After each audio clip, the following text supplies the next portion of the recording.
ಸಕಲೇಶ್ಪುರಕ್ಕಿರೋ ಸಮಸ್ಯೆ ಏನು ಸರ್? ಯಾಕಂದ್ರೆ 5 ವರ್ಷದಲ್ಲಿ ಯಾರು ಕನ್ನಂಬಾಡಿ ಅಣೆಕಟ್ಟು ಕಟ್ಟಕ್ಕೆ ಆಗಲ್ಲ. ನಿಮ್ಗೆ ಸಿಕ್ಕಿದೆ, ನಿಮ್ಗೆ ನಿಮ್ಮಲ್ಲಿ ವಿಷನ್ ಇದೆ, ಪ್ಯಾಷನ್ ಇದೆ, ಡೆಡಿಕೇಶನ್ ಇದೆ, ಆದ್ರೆ ಕೈ ಕಟ್ಟಾಕಿದೆ. ಸಕಲೇಶ್ಪುರಕ್ಕೆ 2 ವರ್ಷ ಆಗೋಯ್ತು ಸರ್ಕಾರದ, ಇನ್ 3 ವರ್ಷ ಇದೆ ಇನ್ನೊಂದು ಚುನಾವಣೆಗೆ. ಇನ್ನು ಒಂದೂವರೆ ವರ್ಷಕ್ಕೆ ಚುನಾವಣೆದು ಹವಾ ಶುರು ಆಗ್ಬಿಡುತ್ತೆ. ಏನ್ ಮಾಡ್ಬೇಕು ಸರ್? ಅಟ್ಲೀಸ್ಟ್ ಏನ್ ಆಗ್ಬೇಕು ಸಕಲೇಶ್ಪುರ ಸರ್? ಈಗ ಸಕಲೇಶ್ಪುರದಲ್ಲಿ ಮುಖ್ಯವಾಗಿ ಈ ಭಾಗದ ಬೆಳೆಗಾರರಿಗೆ ಹಲವಾರು ಸಮಸ್ಯೆಗಳಿದಾವೆ. ನಾನು ನಿರಂತರವಾಗಿ ಅದು ಸರ್ಕಾರದ ಗಮನಕ್ಕೆ ತರಲಿಕ್ಕೆ ಪ್ರಯತ್ನ ಮಾಡಿದ್ದೀನಿ. ಎಲ್ಲದಕ್ಕಿಂತ ಮುಖ್ಯವಾಗಿ ಸರ್, ಈ ಭಾಗದಲ್ಲಿ ಕಾಡಾನೆ ಸಮಸ್ಯೆಗಳು ತುಂಬಾ ಇದಾವೆ.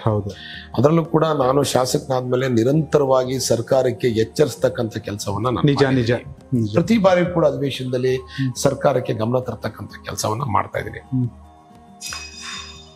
ಆನೆಗೆ ಏನಾದ್ರೂ ಒಂದು ಅಂತ್ಯ ಆಡ್ಲೇಬೇಕು. 100% ಪರಿಹಾರ ಮಾಡ್ತೀವಿ ಅಂತ ಹೇಳಕ್ ನಾನು ಸಾಧ್ಯ ಇಲ್ಲ, ಯಾರು ಮಾಡ್ಲಿಕ್ಕೆ ಆಗಲ್ಲ. ಒಂದು 90% ಆದ್ರೂ ಕೂಡ ಪರಿಹಾರ ಮಾಡ್ತಕ್ಕಂಥ ಕೆಲಸವನ್ನ ಮಾಡಬೇಕು. ಸರ್ಕಾರ ಶಾಸಕರ ಜೊತೆ ಕೂರ್ಬೇಕು, ಅಧಿಕಾರಿಗಳ ಜೊತೆ ಕೂರ್ಬೇಕು, ಬೆಳೆಗಾರರ ಜೊತೆ ಕೂರ್ಬೇಕು, ಈ ಸಂಘಟನೆಯವ್ರ ಜೊತೆ ಕೂತು ಚರ್ಚೆ ಮಾಡ್ಬೇಕು. ಯಾವ ರೀತಿ ಮಾಡಿದ್ರೆ ಪರಿಹಾರ. ಬಟ್ ಒಂದೇಂದ್ರೂ ಸತ್ಯ ಹೇಳ್ತೀನಿ ಸರ್, ಪ್ರತಿಯೊಂದು ಸಮಸ್ಯೆಗೂ ಪರಿಹಾರ ಇದೆ. ಹೌದು, ಕೂತು ಚರ್ಚೆ ಮಾಡಿ ಅದನ್ನ ಸಮಸ್ಯೆ ಪರಿಹಾರ ಮಾಡಬೇಕು ಅಂತಕ್ಕಂಥ ಇಚ್ಛಾಶಕ್ತಿನ ಇಟ್ಕೊಂಡು ಸರ್ಕಾರಗಳು ಕೆಲಸ ಮಾಡಿದ್ರೆ ಸರ್ ಖಂಡಿತವಾಗ್ಲೂ ಮಾಡ್ಬೋದು ಸರ್. ಸ್ವಲ್ಪ ಕಷ್ಟ ಅಂತ ಅನ್ನಿಸ್ಬೋದು, ಮಾಡ್ಲಿಕ್ಕೆ ಅವಕಾಶ ಇದೆ.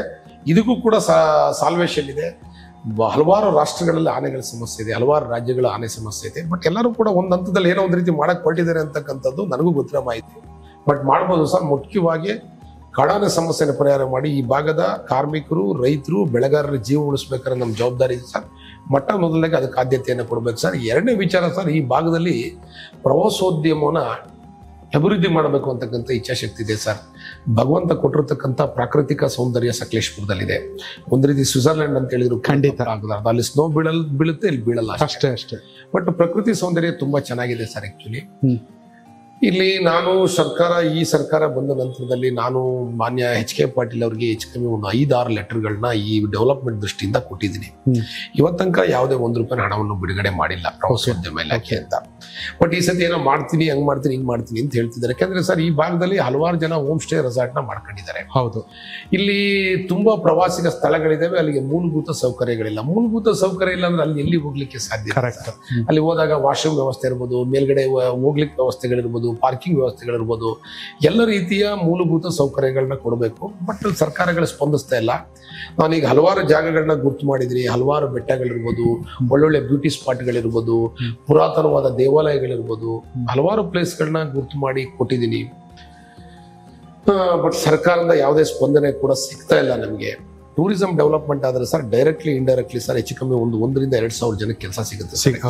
ಅದು ಟ್ಯಾಕ್ಸಿಯಿಂದ ಇರ್ಬೋದು, ಅಥವಾ ಫುಡ್ ಡಿಪಾರ್ಟ್ಮೆಂಟ್ ಇಂದ ಇರ್ಬೋದು, ಅಥವಾ ದಿನಸಿ ಅಂಗಡಿ ಇರ್ಬೋದು, ಅಥವಾ ಮಾಂಸ ಪದಾರ್ಥಗಳನ್ನ ಮಾರಾಟದಿಂದ ಇರ್ಬೋದು, ಅಥವಾ ಒಂದು ಆಟೋದವ್ನಿಗೆ ಇರ್ಬೋದು, ಯಾರು ಬೇಕಾದ್ರೂ ಬದುಕಬಹುದು ಸರ್ ಈ ಭಾಗದಲ್ಲಿ. ಯಾಕೆಂದ್ರೆ ಸರ್, ಮಂಗಳೂರು ನ್ಯಾಷನಲ್ ಹೈವೇ ಇರೋದ್ರಿಂದ ಮಂಗಳೂರು, ಉಡುಪಿ, ಕುಂದಾಪುರ ಈ ಎಲ್ಲಾ ಕಡೆ ಏನಾಗಿದೆ, ಧರ್ಮಸ್ಥಳ, ಸುಬ್ರಹ್ಮಣ್ಯ ಎಲ್ಲ ಕಡೆಗೆ ಓಡಾಡ್ತಕ್ಕಂಥದ್ದು ಸರ್. ಇದು ರೋಡ್ ಇರೋದ್ರಿಂದ ಸರ್ ಅನುಕೂಲ ಆಗತ್ತೆ. ನಾನು ಮಾನ್ಯ ಈಶ್ವರ ಖಂಡ್ರವ್ರಿಗೂ ಒಂದು ಸಲಹೆ ಕೊಟ್ಟೆ ಸರ್, ಈ ಭಾಗದಲ್ಲಿ ಆನೆಧಾಮ ಮಾಡಿ, ಇರ್ತಕ್ಕಂಥ ಆನೆಗಳನ್ನ ಹಿಡಿದು ಪಳಗಿಸಿ ಆನೆಧಾಮ ಮಾಡಿ ಟೂರಿಸ್ಟ್ಗಳು ಸಿಕ್ಕಾಪಟ್ಟೆ ಓಡಾಡ್ತಾರೆ. ಒಂದು ₹50-100 ಟಿಕೆಟ್ ಮಾಡಿದ್ರೆ ಸರ್ ಡೈಲಿ ಅಟ್ಲೀಸ್ಟ್ 1,000-2,000 ಜನ ಬಂದು ಶಿವಮೊಗ್ಗ ಸಕ್ಕರೆ ಬೈಲಲ್ಲಿ ನಿಮ್ಗೂ ರೆವಿನ್ಯೂ ಆಗುತ್ತೆ ಸರ್, ಆನೆ ಸಾಕ್ಲಿಕ್ಕೂ ಕೂಡ ನಿಮ್ಗೆ ಅನುಕೂಲ ಆಗುತ್ತೆ, ಮತ್ತೆ ಈ ಭಾಗದ ಆನೆ ಸಮಸ್ಯೆಗೂ ಕೂಡ ಪರಿಹಾರ ಆಗುತ್ತೆ ಅಂತಕ್ಕಂಥ ಸಲಹೆನೂ ಕೂಡ ಕೊಟ್ಟಿದ್ದೆ.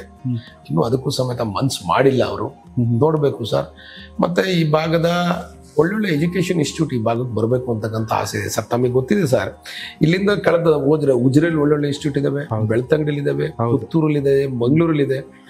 ಅಲ್ಲಿರ್ತಕ್ಕಂಥದ್ದು ಇಲ್ಲಿಂದನೇ ಪ್ರಾರಂಭ ಆಗ್ಬೇಕು ಅಂತಕ್ಕಂಥ ನಾನು ದೊಡ್ಡ ಇನ್ಸ್ಟಿಟ್ಯೂಟ್ ಅವ್ರಿಗೆಲ್ಲ ವೆಲ್ಕಮ್ ಮಾಡ್ತೀವಿ. ಸಕಲೇಶ್ಪುರದಲ್ಲಿ ಒಳ್ಳೆ ಕ್ಲೈಮೇಟ್ ಇದೆ, ಒಳ್ಳೆ ನೇಚರ್ ಇದೆ. ನೀವಿಲ್ಲೇ ವಸತಿ ಸೇರಿದ ರೀತಿಯಲ್ಲಿ ಕಾಲೇಜ್ಗಳನ್ನ ಮಾಡಿ, ಹೈಯರ್ ಎಜುಕೇಶನ್ ಕಾಲೇಜ್ಗಳನ್ನ ಇಲ್ಲೇ ಮಾಡಿ. ಯಾಕಂದ್ರೆ ಯಾಕೆ ಉಡುಪಿಗೆ ಹೋಗ್ಬೇಕು, ಮಂಗಳೂರಿಗೆ ಹೋಗ್ಬೇಕು, ಬೆಳ್ತಂಗಡಿಗೆ ಹೋಗ್ಬೇಕು, ಕತ್ತೂರ್ಗೆ ಹೋಗ್ಬೇಕು, ಧರ್ಮಸ್ಥಳಕ್ಕೆ ಹೋಗ್ಬೇಕು? ಇದಕ್ಕಿಂತ ಸೌಂದರ್ಯ ಬೇರೆ. ಅಲ್ಲೆಲ್ಲ ನೀವು ತಮಗೆ ಗೊತ್ತಿರೋ ರೀತಿಯಲ್ಲಿ ಶೆಕೆ ಅದು ಇದೆಲ್ಲ ಪ್ರಾಬ್ಲಮ್ ಇದೆ. ಇಲ್ಲಿ ತುಂಬಾ ಚೆನ್ನಾಗಿದೆ. ವರ್ಷದ 365 ದಿವಸನೂ ಇರೋದ್ರಲ್ಲಿ ಉತ್ತಮವಾದ ಕ್ಲೈಮೇಟ್ ನಮ್ಮ ಸಕಲೇಶ್ಪುರದಲ್ಲಿದೆ. ಅವರೆಲ್ಲರೂ ಇಲ್ಲಿಗೆ ಬರಬೇಕು, ಇನ್ಕ್ಲೂಡಿಂಗ್ ಮೆಡಿಕಲ್ ಕಾಲೇಜು ಆಗ್ಬೇಕು ಅಂತಕ್ಕಂಥ ಇಚ್ಛಾಶಕ್ತಿ ಇಟ್ಕೊಂಡಿದ್ದೀನಿ ನಾನು. ಯಾಕೆಂದ್ರೆ ತಮಗೆ ಗೊತ್ತಿರ್ಬೋದು, ಮೊದಲೆಲ್ಲ ಊಟಿಗೆ ಕರ್ಕೊಡೋರು ಮಕ್ಕಳನ್ನ ಸೇರ್ಸಕ್ಕೆ. ಊಟಿಗೂ ಏನು ಕಡಿಮೆ ಇಲ್ಲ. ಈ ಭಾಗದಲ್ಲಿ ಬಂದು ಅವರು ವಿದ್ಯಾಸಂಸ್ಥೆಗಳನ್ನ ಮಾಡಿದ್ರೆ ತುಂಬಾ ಅನುಕೂಲ ಆಗತ್ತೆ ಅಂತ ನನ್ನ ಇಚ್ಛಾಶಕ್ತಿ. ಎಲ್ಲದಕ್ಕಿಂತ ಮುಖ್ಯವಾಗಿ ಸರ್, ನಮ್ಗೆ ಇಲ್ಲಿ ಗೊರೂರು ಡ್ಯಾಮ್ ಇದೆ ಸರ್, ನೋಡ್ಲಿಕ್ಕೆ. ಅದು ಎಷ್ಟು ಸರ್, ಗೊರೂರು ಡ್ಯಾಮ್ ಅಲ್ಲಿ ನೀರ್ ಬಿಡುವಂತ ಸಂದರ್ಭದಲ್ಲಿ ತುಂಬಾ ಹೈಟ್ ಇದೆ ಸರ್. ಅದು ನೋಡಕ್ಕೆ 2 ಕಣ್ಣು ಸಾಲದು ಸರ್, ಅಷ್ಟು ಚೆನ್ನಾಗಿದೆ. ಅದ್ರ ಮುಂದ್ಗಡೆ ಸರ್ ಯಾವ ಡ್ಯಾಮ್ ಮುಂದೆ ಅಷ್ಟೊಂದು ಜಾಗ ಇಲ್ಲ. ಹೌದು, ಅಷ್ಟು ಜಾಗ 750ರಿಂದ 800 ಎಕರೆ ಖಾಲಿ ಜಾಗ ಇದೆ ಸರ್. ನಿಜ. ಅದನ್ನ ಡಿಸ್ನಿಲ್ಯಾಂಡ್ ಮಾಡ್ಲಿಕ್ಕೂ ಸಮೇತ ಒಂದು ಒಳ್ಳೆ ಅವಕಾಶ ಇದೆ. ಒಳ್ಳೆ ಪಾರ್ಕ್ ಮಾಡ್ಬೋದು. ಡಿಸ್ನಿಲ್ಯಾಂಡ್ ಗೊತ್ತಲ್ಲ ಸರ್, ವಾಟರ್ ಪಾರ್ಕ್. ಹೌದು ಹೌದು ಹೌದು. ನಿಮ್ಗೆ ಅಮ್ಯೂಸ್ಮೆಂಟ್ ಪಾರ್ಕ್ ಸರ್, ಎಲ್ಲಿ ಇಡೀ ಕರ್ನಾಟಕ ಜನ ಇಲ್ಲಿ ಕರೆಸ್ಬೋದು. ಹಾಸನ ಜಿಲ್ಲೆಯಲ್ಲಿ ಸರ್ ನಮಗೆ ಗೊತ್ತಿರೋ ರೀತಿಯಲ್ಲಿ ಬೇಲೂರು ಹಳೆಬೀಡು ಇದೆ, ಇದೆ. ಹೌದು ಕೊಟ್ಟಿದ್ದೀನಿ, ಅದನ್ನು ಪ್ರಪೋಸಲ್ ಕೊಟ್ಟಿದ್ದೀನಿ ಸರ್ ಸರ್ಕಾರದವ್ರಿಗೆ. ಓಕೆ. ಲಾಸ್ಟ್ ಟೈಮ್ ಉಸ್ತುವಾರಿ ಸಚಿವರು ಗರುಡ ಡ್ಯಾಮಿಗೆ ಬಂದ ಸಂದರ್ಭದಲ್ಲಿ ಆಗ್ಲೂ ಕೂಡ ಅವರು ಪ್ರಸ್ತಾವನೆ ಕೊಟ್ಟಿದ್ದೀನಿ. ಒಳ್ಳೆ ಉತ್ತಮವಾದ ಜಾಗ ಇದೆ ಸರ್, ಎಲ್ಲೂ ಸಿಗಲ್ಲ. KRS ಮುಂದೆ ಅಷ್ಟು ದೊಡ್ಡ ಜಾಗ ಇಲ್ಲ. ನಿಜ ನಿಜ ನಿಜ. ಉತ್ತಮವಾದ ಜಾಗ ಇದೆ, ಮಾಡಬಹುದು, ಮಾಡಿ ಅಂತಕ್ಕಂಥದ್ದು ಸರ್ಕಾರಗಳ ಬಗ್ಗೆ ಗಮನ ಕೊಡಬೇಕು. ಅಲ್ಲಿ ಮಾಡಿ ಸರ್, 50-100 ಟಿಕೆಟ್ ಮಾಡಿದ್ರೆ ಅವ್ರು ಏನ್ ಇನ್ವೆಸ್ಟ್ಮೆಂಟ್ ಮಾಡುತ್ತಾರೆ, 10 ವರ್ಷದಲ್ಲಿ ಅವ್ರು 5 ವರ್ಷದ ದುಡ್ಡನ್ನೇ ರಿಟರ್ನ್ ತಗೋಬಹುದು ಸರ್. ಟೂರಿಸಂ ಇಂಪ್ರೂವ್ಮೆಂಟ್ ಆಗುತ್ತೆ ಸರ್. ಹಾಸನ ಜಿಲ್ಲೆಯಲ್ಲಿ ಎಂತೆಂಥ ಪ್ಲೇಸ್ಗಳಿದೆ ಸರ್. ಬೇಲೂರು ಹಳೆಬೀಡಿಗಿಂತ ಬೇಕಾ, ಶ್ರವಣಬೆಳಗೊಳಗಿಂತ ಬೇಕಾ ಸರ್, ಇನ್ನೂ ಬೇಕಾದಷ್ಟು ದೇವಾಲಯಗಳು ಹಾಸನದಲ್ಲಿ ಇದಾವೆ ಸರ್. ಶಿಲ್ಪ ಕಲೆಗಳ ತವರೂರು ಅಂತ ಹೇಳ್ತಾರೆ ಸರ್. ಈ ರೀತಿ ಪ್ರಕೃತಿ ಸೌಂದರ್ಯ ಕೂಡ ಇದೆ, ಬೇಕಾದಷ್ಟು ಅವಕಾಶ ಇದೆ ಸರ್. ಹಾಸನ ಜಿಲ್ಲೆನ ಸರ್ ಟೂರಿಸಂಗೆ ಒಂದು ಕೇಂದ್ರವಾಗಿ ಮಾಡ್ಕೊಬಹುದು ಅಂತ ಹೇಳಿ ಈ ಸಂದರ್ಭದಲ್ಲಿ ಹೇಳ್ತೀನಿ ಸರ್.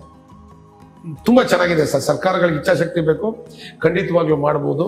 ನಿಮ್ಮ ಎಲ್ಲಾ ಈ ಕನಸುಗಳಿಗೆ ಈ ಗ್ಯಾರಂಟಿ ಸರ್ಕಾರ ನೀರಾಕಿ ಪೋಷಿಸುತ್ತೆ ಅನ್ಸುತ್ತಾ ಸರ್? ನೀರಾಕಿ ಪೋಷಿಸುತ್ತೆ ಅಂತ ಹೇಳಿ ಅನ್ಕೊಳಕ್ಕಿಂತ ಸರ್ ನಾನು ಸುಮ್ಮನೆ ಕೂರಂಗಿಲ್ವಲ್ಲ ಸರ್. ಕರೆಕ್ಟ್ ಕೊಡ್ಬೇಕಲ್ಲ ಸರ್.